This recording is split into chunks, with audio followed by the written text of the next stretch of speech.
नमस्कार। मैं सुभाष शर्मा एक बार फिर आपके बीच में आज का एक ज्वलंत मुद्दा लेकर उपस्थित हुआ हूं। किसी भी राज्य में जो एक जिलाधिकारी, उससे संबंधित एसडीएम्स, एडीएम्स, उसके नीचे तहसीलदार और तहसीलदार की जो प्रारंभिक इकाई है जिनसे वो काम लेते हैं वो है पटवारी। पटवारी वाला सिस्टम हमारे यहां ब्रिटिश काल से बना हुआ है और बड़ा महत्वपूर्ण है। बड़ी बड़ी गहरी जड़ें उसकी है। तो आज उत्तराखंड में जो पटवारियों की कमी है, आज मैं उस पर आज बोलने जा रहा हूं। ऐसे तो आप सोचें कि आपका क्या काम पटवारियों से, लेकिन मैं आज आपको बताऊंगा आपका पटवारियों से क्या क्या काम पड़ता है। मैं आपको ये बताऊंगा। जो प्रारंभिक काम था पटवारियों का वो था जो भू आलेख हैं, जो लैंड रिकॉर्ड्स हैं, उनको मेंटेन करना, उसकी खरीद बिक्री पर, किसी की मृत्यु पर उसमें विरासत वगैरह चढ़ना, ये एक काम था पटवारियों का। लेकिन ये तो केवल एक ही काम है। इसके अलावा और भी बहुत सारे काम हैं, दूसरे काम जो आजकल इतने नए चढ़ गए। ठीक है, आपका जमीन से रिलेटेड काम रोज नहीं होता।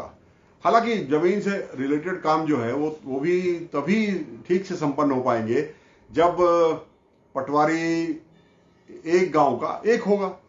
अब हालत ये है, इस वक्त पटवारियों की इतनी शॉर्टेज है, जहां तक मेरी जानकारी है 1/3, 1/4 से भी कम पटवारी इस वक्त हमारे यहां पर पोस्टेड हैं जितने होने चाहिए।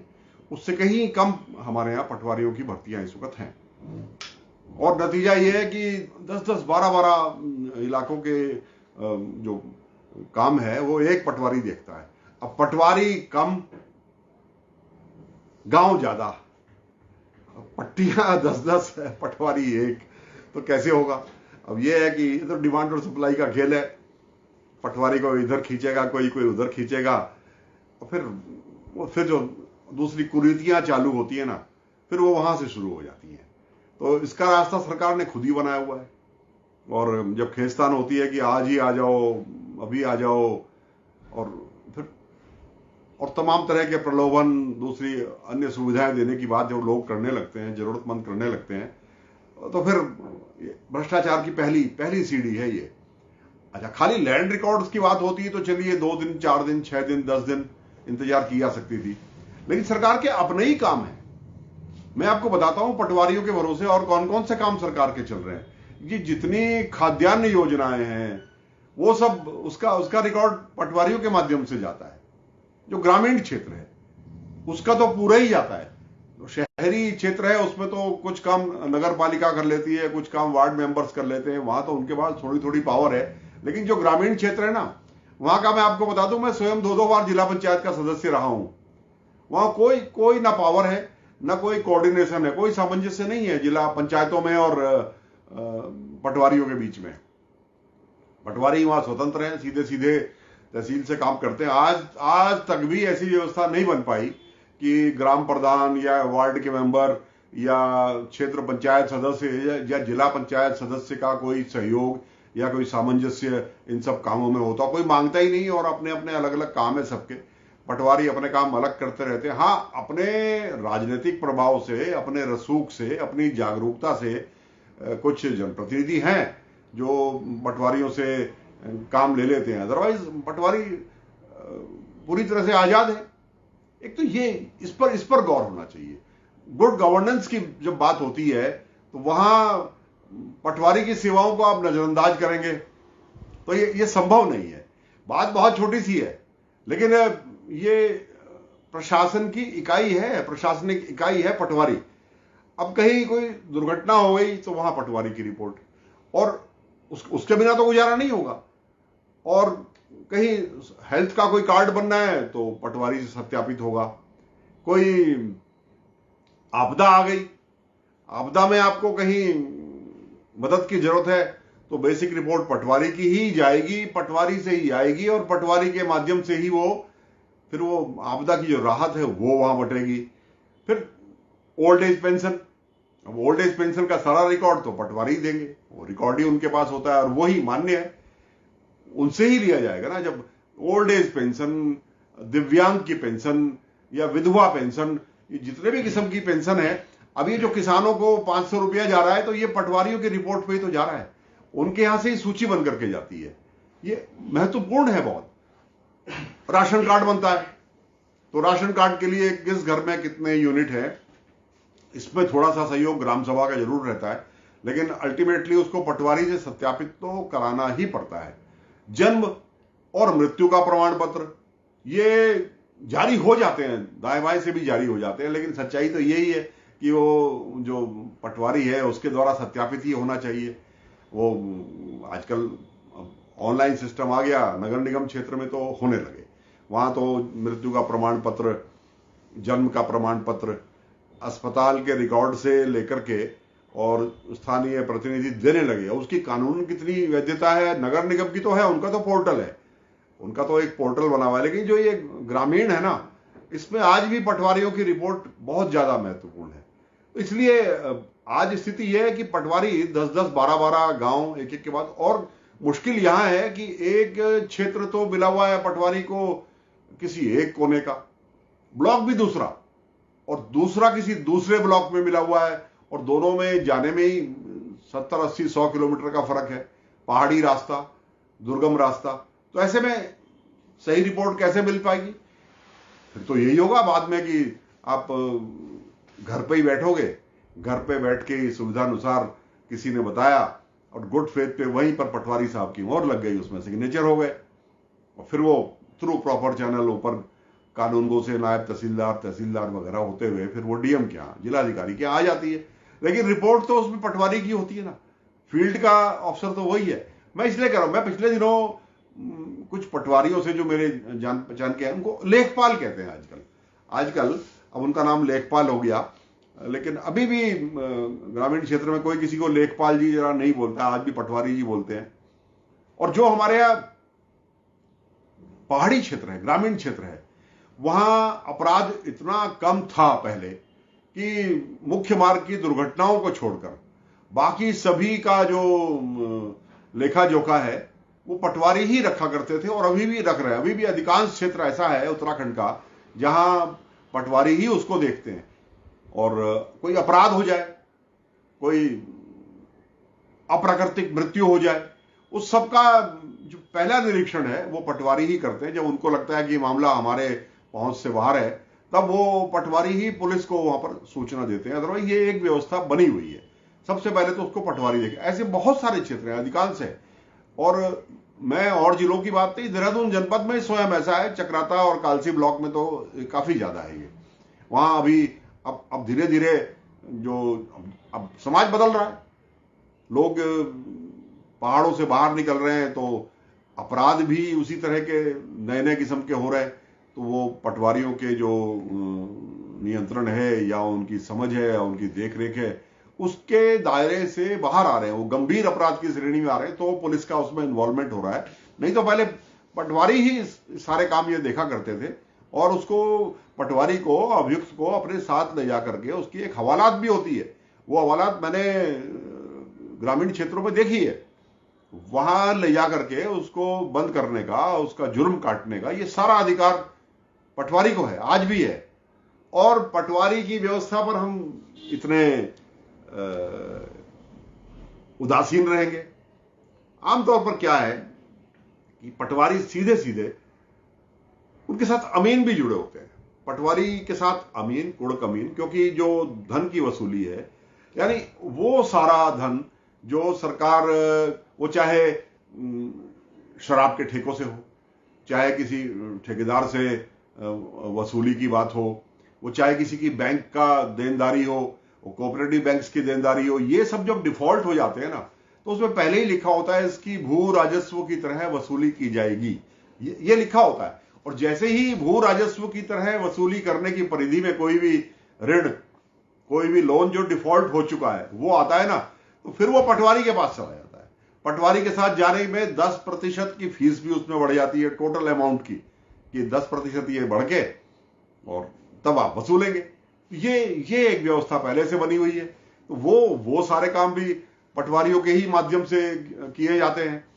ऐसे में अगर हमारी ये पटवारी की व्यवस्था जो बेसिक इसकी श्रेणी है, तो उसमें ना तो आपकी ठीक से वसूली हो पाएगी, ना सरकारी योजनाओं का सब तक सभी लोगों तक, ग्रामीण लोगों तक उसकी जानकारी पहुंच पाएगी, ना ही उसकी जब योजनाओं का सत्यापन होता है उसकी कोई जानकारी इसकी इसकी ठीक से आ पाएगी। और बाकी संगठन तो अपनी यूनियन बना लेते हैं, पटवारी क्योंकि सीधे सीधे सरकार के जिलाधिकारी के नीचे काम करने वाले एक कहा जाए कि सरकार के वफादार, सरकार के ही अंग एक किस्म से एक कर्मचारी होता है, तो वो हड़ताल पर भी बहुत कम जाते हैं, ना के बराबर जाते हैं। और उनका जिलाधिकारी से संबंध इस तरह का होता है, पटवारियों का, अमीनों का, गुणक अमीन का, और उसके ऊपर कानूनगो और तहसीलदार का, नायब तहसीलदार का, कि वो एक दूसरे की आंखों का लिहाज रहता है। ये इतना व्यवस्था आज भी बनी हुई है और इसी पर ये सब टिका हुआ है। तो वो आमतौर पर अपनी हड़ताल भी नहीं कर सकते।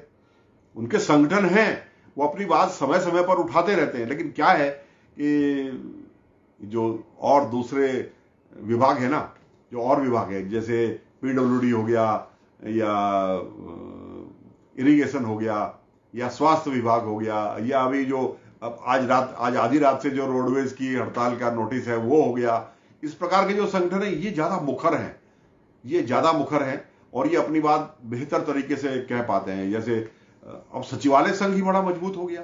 सचिवालय संघ जो है वो अपनी बात को मना लेता है। सचिवालय संघ है तो उनके साथ कर्मचारी परिषद है, कर्मचारी संगठन जुड़े हुए हैं, तो ये सब एक अपनी बात को कह लेते हैं। पटवारियों की बात सरकार तक पहुंचती नहीं है।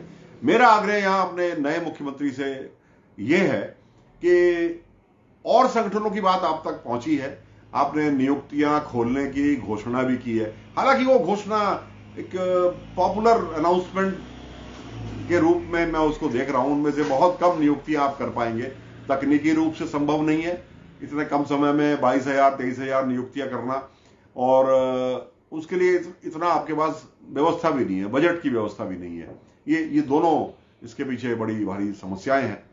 लेकिन फिर भी उसमें से एक प्रोसेस शुरू हुआ, आपकी जो मंशा है वो कम से कम कहीं ना कहीं जनता तक पहुंची। तो इसमें पटवारी भर्ती को प्राथमिकता पर लीजिए, मेरा यह कहना है आपसे, क्योंकि फिर अब इसके बाद मतगणना होगी, मतदान होगा, वोटर लिस्ट का सत्यापन होगा, वोटर लिस्ट में संशोधन होगा। ये सब कौन करेगा?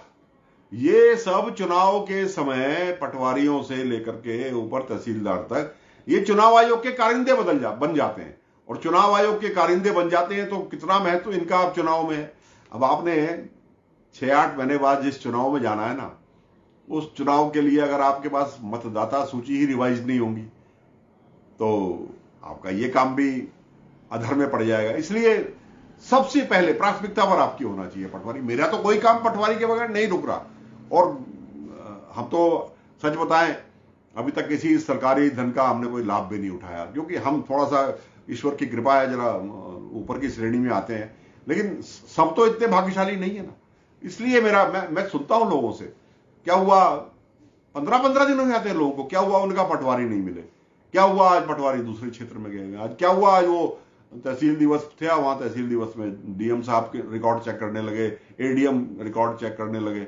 तो पटवारियों के सिग्नेचर लेने में आम आदमी को 15-15 दिन लग जाते हैं। वो जाति प्रमाण पत्र चाहिए हो, वो निवास प्रमाण पत्र चाहिए हो, स्थायी निवास, या मूल निवास प्रमाण पत्र चाहिए हो, इस सब में पटवारी की रिपोर्ट के बगैर कहीं गति नहीं है। तो ये भी काम इनके जुम्मे है पटवारियों के। तो इसलिए मेरी आज बहुत लंबी चौड़ी बात नहीं, आज मैं सिर्फ एक सुझाव ये कि जो भी वजह रही हो पहले उस पर जाने की जरूरत नहीं है, लेकिन अब अगर आपको योजनाएं ठीक से चलानी है, योजनाएं जनता तक पहुंचानी है, जो सरकार के द्वारा योजनाएं नीचे पहुंचाई जा रही हैं अगर उनको व्यवस्थित करना है, उनकी सही आपने रिपोर्ट लेनी है, तो पटवारी के बिना तो वो काम संभव है नहीं।